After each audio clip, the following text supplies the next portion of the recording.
Nous sommes à l'aube du XIIIe siècle. En Occident et en Orient, deux mondes s'opposent. En 1187, les Francs sont défaits par Saladin dans la plaine d'Attine. Jérusalem et Acre sont perdus.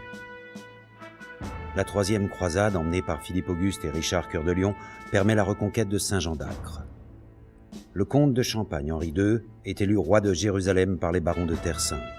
Plus près de nous, dans la péninsule ibérique, la guerre de reconquête voit s'affronter les chrétiens et les musulmans depuis le XIe siècle. Le royaume de France est gouverné par Philippe Auguste depuis 1180. Le domaine royal, très restreint, est centré sur Paris et l'Île-de-France. Le reste du royaume est morcelé en grandes principautés indépendantes, vassales du roi.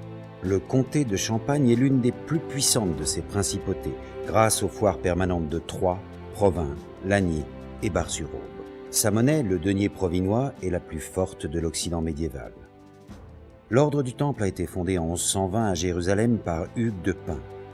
Sa règle a été approuvée en 1129 au Concile de Troyes en présence de Saint Bernard, abbé de Clairvaux.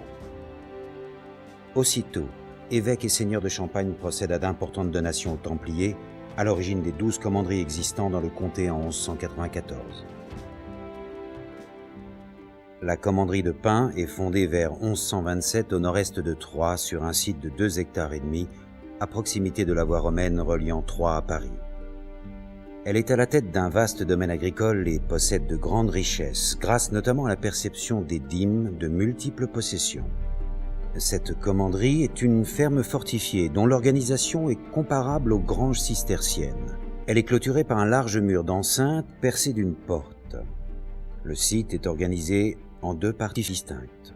La première comprend les bâtiments d'habitation, la chapelle et le cimetière des frères. La deuxième est représentée par les bâtiments agricoles. La chapelle, orientée, érigée à la fin du XIIe siècle, est dédiée à Sainte-Madeleine. Un passage couvert mène au bâtiment d'habitation qui abrite au rez-de-chaussée la salle capitulaire, à l'étage, le logis du commandeur. Accolé à cet ensemble, le réfectoire situé sous le dortoir des frères, et enfin la cuisine avec un lardier et une cave. La grange, d'une dimension monumentale, permet d'entreposer le grain et la paille, des tonneaux de vin, des chapons, des huches à abeilles qui produisent le miel. À proximité, une porcherie. La forge jouxte la bouverie qui abrite une quarantaine de bêtes dédiées aux travaux des champs. Une écurie pour quelques chevaux permet aussi d'accueillir les montures des visiteurs.